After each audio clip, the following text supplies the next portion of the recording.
between the years 2003 until 2013. And right now we want to speak to Honorable Martha Karua, who was Justice Minister and also Minister of Water at some point.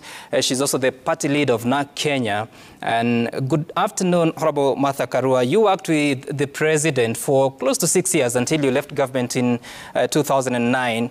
How have you received this news and what do you remember President Kibaki for? I've taken the news with sadness and a sense of loss, because the loss is not just to his family, but to the entire nation and to the region and the world. We've lost a great leader. I remember President Kibaki as the leader of my 10-party DP. When I entered Parliament in 1992. And he was our leader in the opposition for 10 years before he took over government. He took over the presidency in 2002. He reignited Kenya's economy, which had really gone down.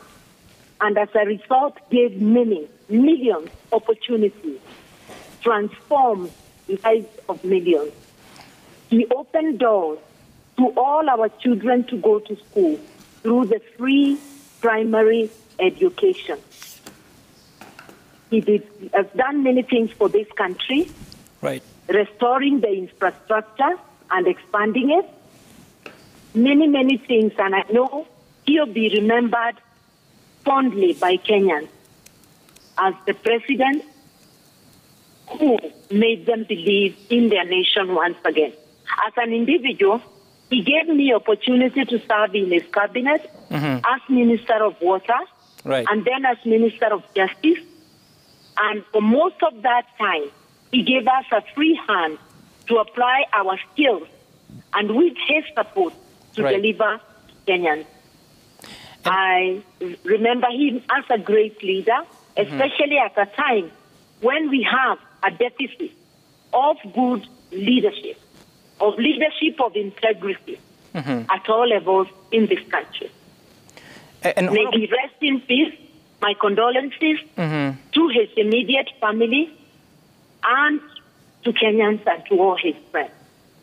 And Honorable Karua, of course, President Kibaki, part of his legacy, as people talk about it, we will remember the season of 2007-2008 when the country went to the post-election violence. How was it for the president steering the country through that turmoil and, of course, for the country getting back to its feet? It was difficult for him as a person who deeply cared about the country and about Kenyans.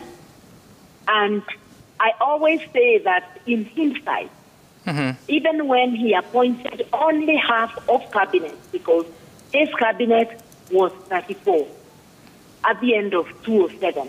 And in 2008, he only appointed 17 ministers.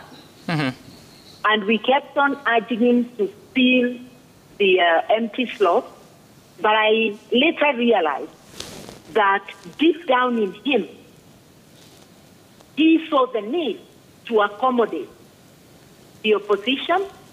It was not only a divided nation, but a divided parliament. The strength was equal. And the statesman that he realized he would not be able to govern without incorporating the opposition. So even as we negotiated, he had left those slots there long before the negotiations started.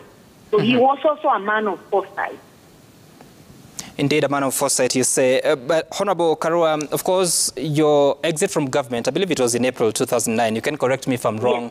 Yes, it was. Yes, and of course, so how do you, as you reflect, what do you think of the president, especially in dealing with disagreements within his cabinet, but also differing in principle with the policies of a government? I think he had a large enough heart to accept that people can differ on principle. And if you remember, this was not the first time. When we were in opposition, during the debate on the constitutional review bill, the entire opposition walked out. I was left in. And I remember him telling me that if I feel so strongly, it's okay, I can be left in and I will represent the opposition. So he did accept that people can have differences of opinion and differ as a matter of principle. Okay, very interesting. And of course, thank you so much. But finally, what then lessons do we take forward, especially at a time that the country is facing yet another transition? And the last one that we remember was between him to President Kenyatta's rule. One, that there is life after being in office. The President Kibaki has led a quiet life after he exited from office. And that should be a lesson to us in leadership, that there is life after leadership. The other lesson is to always put the country first. That is what he did when he assumed the presidency, working tirelessly to change, to transform Kenya for the better. And his leadership did transform Kenya. It's ushered in the Constitution in conjunction with Right Honorable Raila Odinga, because that was a grand coalition government. So we will remember him for all those things. And the lesson in patience. All right. And if the need, you threw words at President Kibaki, he would never engage you that way. You never had him publicly exchanging with anyone. So we should learn a lot from him on how to handle difficult situations. Right. Yeah. Right. I know I said it's the last question, but also during President Kibaki's leadership, Honorable Karua, you recall that there are several tragedies that befell the president. They are talking about the passing on of Kijana Wamalwa, the then vice president, or other ministers. Some of them passed on in a plane crash that you also involved. As a person, the human being that we never saw speaking to the country, what was he like dealing especially with such kind of tragedies? He was caring, and he would immediately rally us to support those who are in need of support or who are grieving. As a president, it is not possible to be everywhere. You rally your team to be able to give the support. And I know he rallied government to give support where it was required, whenever it was required.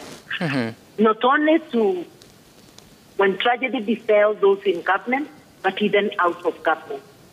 You will remember he was the first to initiate the program of buying livestock from the arid areas whenever there was a drought, as a way of cushioning them. So the human heart in him went beyond the friends around him to the nation. He wanted to see this nation transformed. Okay, all right. Thank you so much, Honorable Martha Karua, for speaking to us this afternoon.